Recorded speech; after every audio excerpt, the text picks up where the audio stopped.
Hi again, everyone. I'm Annette, and today I'm going to talk a little more about finding the good stuff. All of us have lots of BOLOs in our minds. I have thousands that when I see them at a sale, I know to pick them up, and I've got another good thing to list. But your much better weapon is being able to identify qualities or attributes that would cause you to pick something up and discover that it's a new BOLO for you. Yay! Flippin' high Grammy! Now, I'll be using my own sold listings as examples and illustrations to show you things that when I first picked them up here, in almost all cases, I did not know that they necessarily had value. And you may have watched my video on finding high-end items. And I went over in that video certain attributes you can look for to know that something might be valuable. And you're going to see in my examples here how often that applies. Some of those attributes were vivid, amazing color, unique properties, precision craftsmanship, and beautiful high-end elements like sterling silver or real leather or crystal versus glass. And as I'm going over these items, take note of some of the prices some of these items got, and know that sometimes I would arrive later in the day to some of these sales, and hundreds of people had already gone by these items. No one had picked them up to buy them. It's not because I'm brilliant. It's because I think about picking something up based on attributes that I have learned along the way. I noticed this box of darts on the wall. It was an item that the estate sale company hadn't even priced actually. But do you look around and at estate sales and see things that the company might have missed and not even priced? Well, that was the situation here. But when I opened up the box, I saw that they were real feathers, and I could tell they were old, and you can see what they sold for.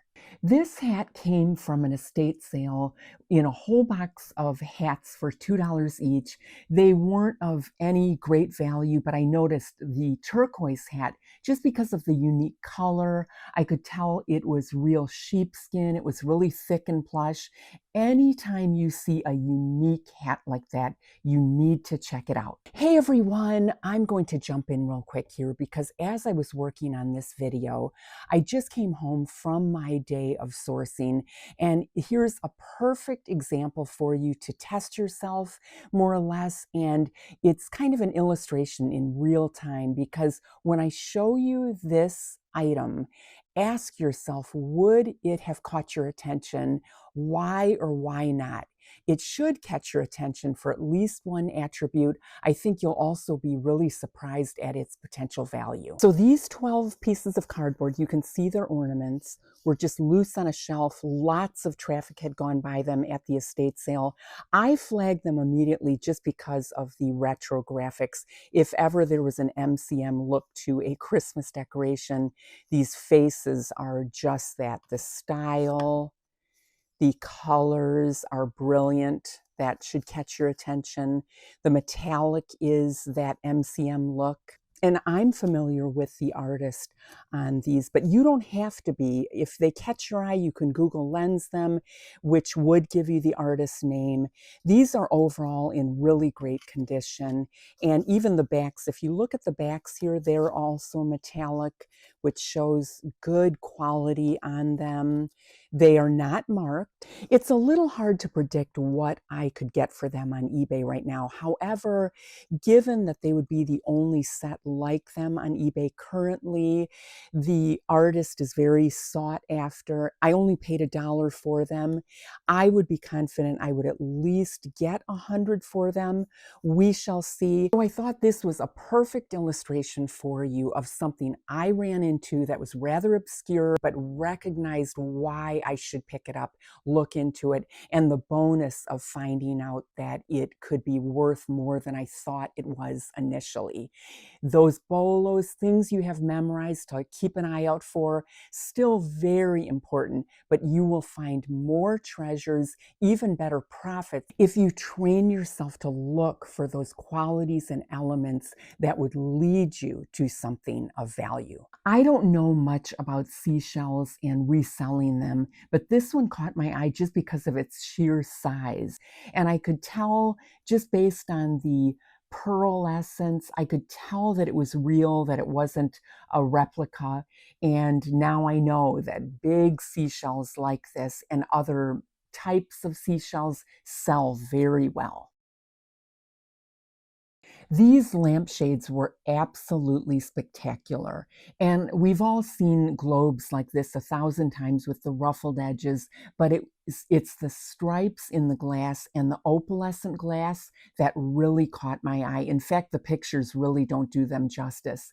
And you always want to make sure things like these are not chipped. I always recommend, rather than just looking for chips, you will feel them a lot sooner. So when you run your fingers over everything, you're going to feel a chip or an unevenness or a break in the glass long before you will probably see it. I did get these photos out of a scrapbook, but anytime I'm at a sale and I see a whole bunch of photos, I will take a cursory look through them just to see if there's any interesting topics or themes. And in this case, I would have definitely grabbed them on their own, even though they are practically falling apart just because they're 100 years old. Really a rare topic of these boxing matches. I might have even left a little money on the table because they are so rare. If you watch my channel, you know that I don't go thrifting much, and occasionally I will. I happened to be out of town, so I stopped at a Goodwill and I saw these cups and saucers. They really caught my eye because of the unique art on them. And I got 6 sets of the actual cups and saucers. I also got 2 plates, I believe, but I've already sold 3 of these 6 sets. Would you have known to grab this unique bulb? It was just in the bottom of a box of Christmas stuff. Not a huge sale, but a good sale. And it caught my eye because of its shape. I could tell it was really old. That is the bread and butter of eBay.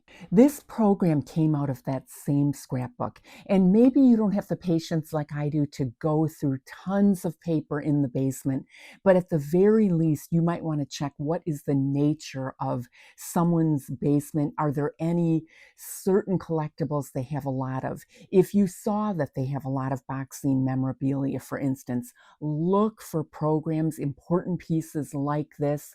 This just also happened to have an important boxer as part of it. Jack Dempsey was at the top of his game at the time. It's 100 years old. It's actually missing part of the back of it, and it's still sold for $175. These are the kinds of pieces of paper you want to look for. My knowledge on plushies is somewhat limited. I sell some here and there, and I know some of the better brands. I don't get excited about them just because they take up quite a bit of room in storage, but these did jump out at me because they were sitting in a corner at an estate sale, and their patches told me they were old. They had quality details. They looked really well made, and they were a set. So you can see how much my curiosity paid off. Here's an example of simply the brand catching my eye. Vintage LL Bean anything almost always sells well. And ironically, I could have sold this for about $60, but I didn't know that the name had changed when it got a little newer. You might already know that I have quite an aversion to reselling clothes. It's extremely tedious to me, and I just don't enjoy doing it much. However, if I'm at a sale and I see some really bright colors and retro designs, I will usually look at them. And that's what happened here.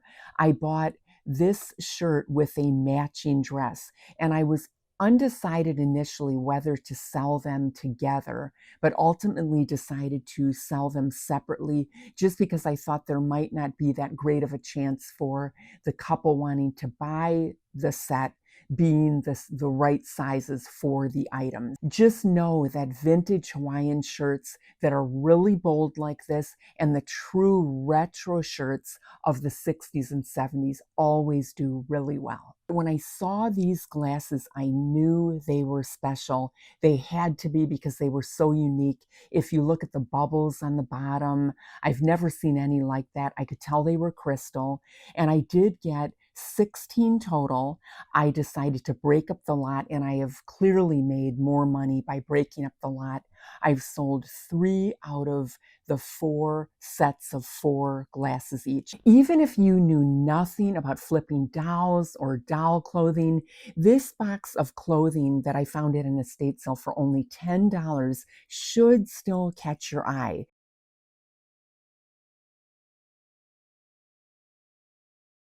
This is for the Terry Lee doll, but you don't even need to know that because you could tell the clothing was old style, really well made, but it was the beautiful velvet and metallics, especially the real fur trim, that should catch your eye.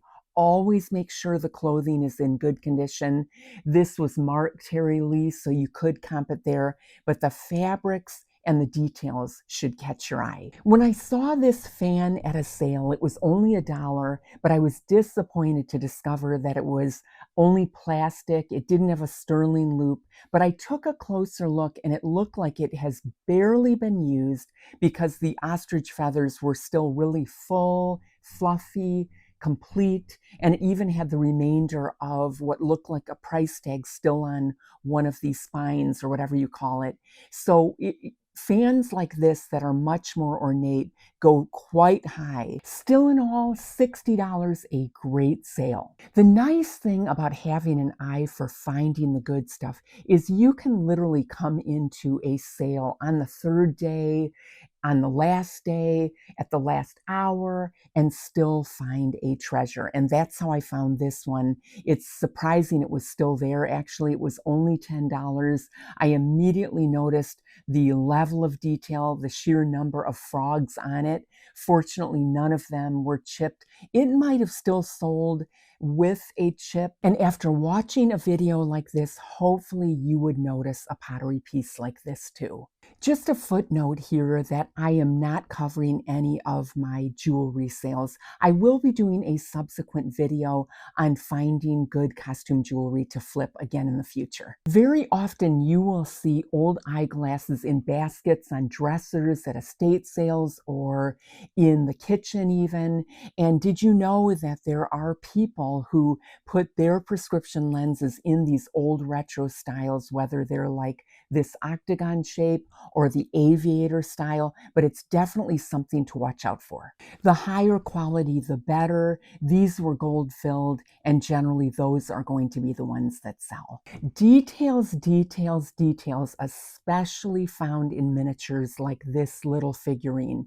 It's super tiny. It was barely noticeable in a curio cabinet, but miniatures like this that are finely made with a brand like Henri, they're kind of hard to find. They bring a great profit. I've seen a lot of these decorative tassels before, but never figural like these ones with the deer's face. I could tell by the ribbon and the feathers that they were high-end, maybe from a store like Saks Fifth Avenue, but they were not branded.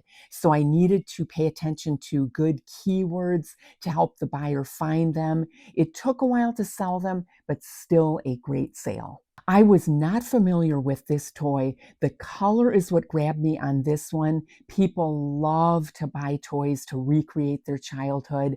I still can't believe what this sold for. I will often pick something up off of a table if I don't know what it is, and this is what was the case with this travel humidor. I was curious what it was. It was only $8 at a yard sale. It took a while to sell. still sold for a great profit. This sale checks off 2 boxes of the attributes I look for when I am hunting for treasures. It has that real retro look and it is super colorful. Always grab those cool posters, you guys. This is another example of not having to know a lot about dolls to notice something like this little doll. First of all, they don't make dolls like this anymore. This doll is at least 100 years old. It's jointed. It didn't have one chip in it, but its mouth looks like it held a bottle, and that's what made it unique. It was also stamped, I believe, France on the back, so it was stamped in some way that makes it an even better find. Super tiny, great money. This is probably something I will never find again, but I immediately noticed the craftsmanship of the belt itself. Woven, the stitching was amazing. It had all these little pockets and details. Remember these boom boxes? I was actually tempted to keep this one. It was only $8 at an estate sale. The pink is what caught me, and another easy, great profit. Hopefully I succeeded in illustrating to you what causes me to even pick something up off of a table at an estate sale in the first place. It is much better to learn things to guide you to find the right things rather than just simply memorizing what it is you should be looking for. I'm also working on a future video for new sellers to help all of you to not stress about things that I used to stress about when I was new, that I wish I could do differently today. I think it might even help a lot of you more established sellers. And as always, I really appreciate you watching, and I will see you on the next video.